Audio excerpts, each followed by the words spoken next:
Nah, sekarang kita lihat ajaran-ajaran dan yang semar yang tadi berpengaruh di orang Jawa, baik melalui Hindu maupun melalui Islam. Banyak istilah yang kita dengar, khususnya di dunia Jawa, apalagi kita hidup di Jogja. Inti ajarannya ini dijadikan slogan di mana-mana adalah ojo dumeh, eling sama waspodo. Jadi hidup kita harus punya pondasi 3 hal ini.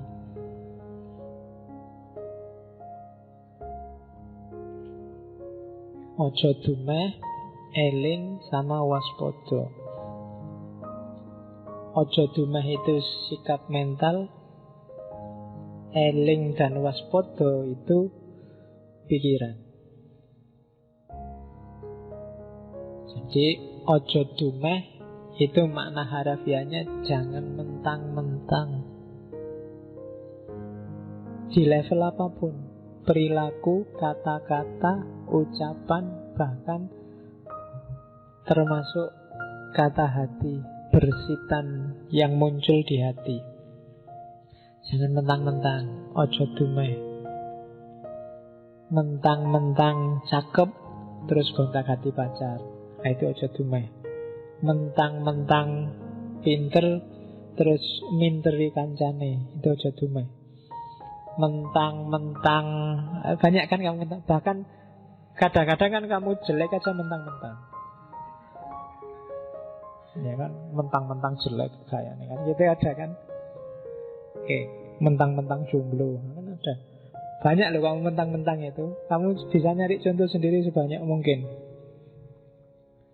Oke kan, kadang-kadang miskin aja kan mentang-mentang. Saya miskin loh, saya ini termasuk golongan orang yang tertindas loh, saya ini. Mentang-mentang gitu, mentang-mentang miskin. Hati-hati, aja dumeh. Jadi yang bisa mentang-mentang itu nggak cuma yang kaya.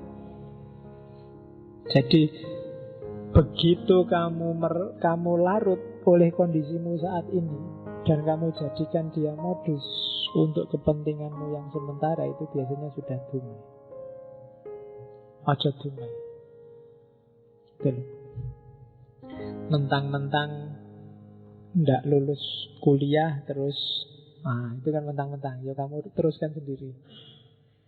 Mentang-mentang jomblo kalau malam minggu terus ngapain gitu. Ya wis, kamu rumuskan sendiri. Pokoknya aja mentang-mentang. Termasuk laki-laki dan perempuan. Kadang-kadang jangan salah, perempuan mentang-mentang juga ada. Mentang-mentang perempuan apa-apa pengen didahulukan. Kan ada ladies first kan gitu. Meskipun ngantrinya telat kan ladies first, minta pertama. Itu termasuk. Cowok juga begitu.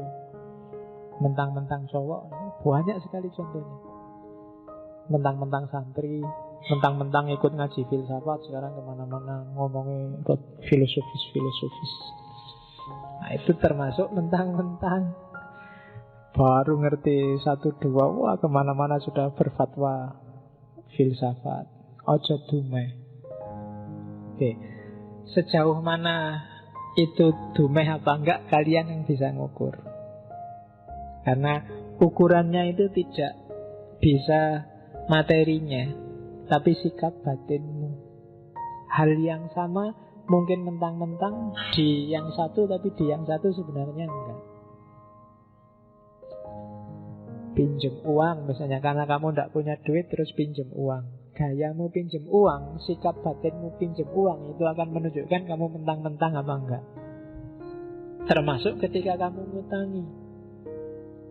Sikap batinmu ketika ngutangi temenmu itu bisa beda antara kamu mentang-mentang dan enggak mentang-mentang. Yang ngerti kamu sendiri. Jadi ojo dumeh. Yang kedua, gimana caranya Pak biar saya enggak dumeh? Eling. Selalu hadirkan Tuhan dalam hidupmu. Selalu hadirkan yang sejati di kepalamu. Kalau dia hadir terus, biasanya kamu terhindar dari dumeh. Lawan paling gampang dari dumeh itu ikhlas. Dan untuk bisa ikhlas kamu harus eling. Selalu hadirkan Allah setiap mau mengambil keputusan. Selalu masukkan Dia di hatimu dan di kepalamu. Itu namanya orang eling. Eling itu kalau dalam konotasi Jawa tidak sekedar kamu ingat Dia ada, tapi Dia berpengaruh dalam hidupmu. Dan misalnya kamu ingin membela agama, terus kamu mukul orang, ngeprok toko. Kalau ditanya, mbok ingat Allah, mesti ngomong, ini karena saya ingat Allah, ingin bela Allah. Tapi itu ingat dan bela Allah hanya di mulut. Allah tidak hadir dalam hidupmu, karena nggak mungkin Allah semacam itu. Ketika kamu mencaci maki misalnya, apalah orang yang nggak cocok alirannya sama kamu, ketika kamu maki-maki ini, meskipun kamu merasa ini demi Allah, ini demi kejayaan agama, tapi perilakumu tidak menunjukkan bahwa kamu sedang eling. Karena kalau kamu eling, kamu tidak mungkin berani maki-maki, kamu tidak mungkin berani mukul-mukul, tidak mungkin berani melecehkan orang. Kamu akan malu. Kenapa ada Allah dalam hidupmu? Jadi itu gunanya eling. Ojo dumeh, eling. Terus yang ketiga waspada. Waspada itu hati-hati, tidak sembrono. Kenapa harus waspada? Jangan-jangan yang kamu tadi eling, yang kamu lakukan tidak cocok, bikin malu kalau ketahuan sama yang kamu eling tadi. Maka hati-hati. Jadi sekali-sekali tidak sholat nggak apa-apa lah, nggak ada yang cerewet ini. Tapi nggak enak ya. Katanya kan itu eling dan waspada. Jangan-jangan hanya gara-gara salah kecil ini terus Allah tidak berkenan, terus Tuhan tersinggung, marah sama aku, susah nanti. Itu waspada namanya.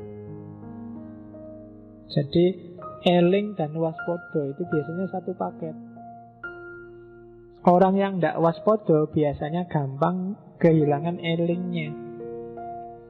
Orang yang selalu eling itu biasanya cenderung untuk waspada. Jadi ojo dumeh, eling dan waspada. Itu yang jadi basis ajaran. Kalau di filsafat Jawa biasanya dikonotasikan sama Semar. Oke, terus sikap mentalnya apa yang utama? Itu ada 3. Tadah, peradah, dan yang ketiga ora wegah. Tadah itu sikap mental yang dikasih apa aja aja ndak apa-apa, ndak komplain, ndak mengeluh, selalu bersyukur. Itu namanya tadah. Jadi kalau di agama mungkin semacam qanaah. Itu tadah. Dikasih apa aja ya. Dapat sedikit alhamdulillah, dapat banyak alhamdulillah. Alhamdulillah Pak, saya malam ini ngaji tidak ngerti apa-apa belas. Itu alhamdulillah, tidak apa-apa. Itu namanya tadah. Berarti Allah belum mengizinkan saya ngerti sesuatu. Mungkin memang belum waktunya. Alhamdulillah, itu tadah. Alhamdulillah Pak, saya sudah lulus 3 tahun yang lalu, cuma pacar belum dapat-dapat. Tidak apa-apa, tadah. Mungkin Allah belum mengizinkan aku dapat pacar. Mungkin dengan jomblo aku bisa lebih dekat sama Allah. Wow. Ya apa-apa lo kan bisa digiring ke sana. Itu tadah. Terima kasih ya Allah, kamu tidak ngasih aku kesempatan untuk banyak dosa dengan jomblo misalnya. Lo itu tadah namanya. Jadi tidak ada yang tidak bisa disyukuri. Bagi orang yang punya sikap mental tadah. Dapat alhamdulillah dapat berarti aku harus belajar lagi. Memang aslinya aku belum ngerti apa-apa sih, kalau dikasih A malah keliru. Harusnya memang E biar tak sampai aku ngerti terus dapat A. Itu namanya tada. Kamu bisa nyari momen apapun yang paling sedih, paling tidak enak, tapi kalau sikap mentalmu tada, tidak ada yang bikin kamu sedih. Kamu akan selalu bersyukur. Alhamdulillah dikasih sakit, berarti oleh Allah disuruh istirahat. Allah berarti masih sayang, ada kesempatan ngurangi dosa. Ada banyak.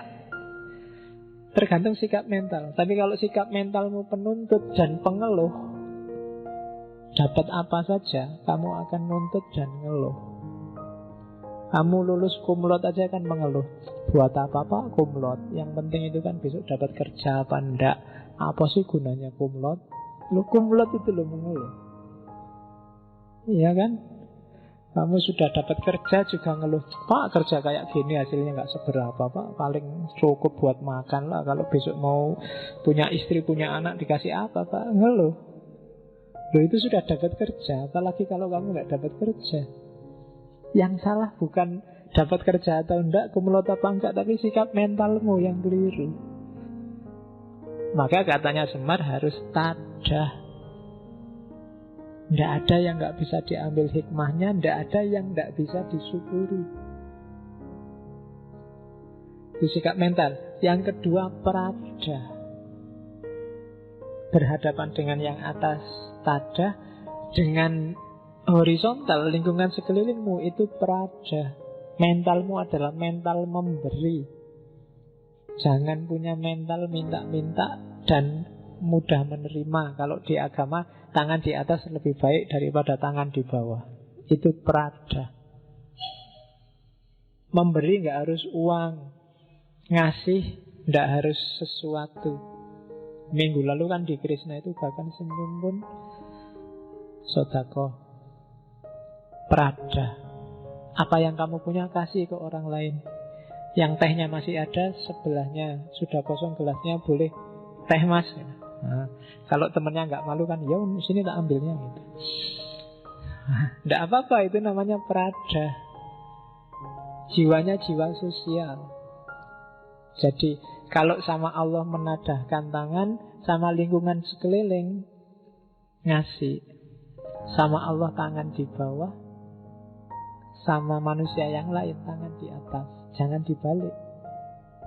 Sama Allah kamu tangan di atas, jadi Allah itu kok perintah terus tiap hari. Ya Allah saya kumlot loh ya. Ya Allah pacar cantik loh ya. Ya Allah diperintahi tiap hari. Sama Allah kamu tangan di atas, sama manusia kamu tangan di bawah. Pak mohon kebijaksanaannya Pak mohon kuali. Jadi sama Allah itu tadah, sama manusia yang lain prada. Dan yang ketiga, ojo males, ora wegah. Sumber persoalan saya sering bilang itu males. Jangan males. Nggak usah milih-milih pekerjaan. Kadang-kadang kamu nyembelikan Allah, bikin kayak gitu aja, nanti besok kalau sudah mau waktunya digarap sebentar aja selesai. Itu biasanya terus jadi sumber masalah. Jatahku presentasi masih lama, besok aja kalau deket. Itu biasanya terus masalah, karena waktunya kamu bikin printernya error. Waduh listriknya mati. Waduh, itu salahmu dewe. Karena kamu selama ini males, ora wegah. Jangan wegahan. Kalau bisa dikerjakan hari ini, kerjakan hari ini. Jangan ditunda-tunda. Besok ngerjain yang lain masih banyak. Fa'idha faroghta fansab, katanya agama gitu. Kalau selesai ganti kerjaan yang lain masih banyak. Tidak mungkin manusia itu nganggur. Jadi kalau pengen jadi manusia utama, kalian harus punya sikap mental utama. Sikap mental utama itu apa? Tadah, peradah, terus ora wegah.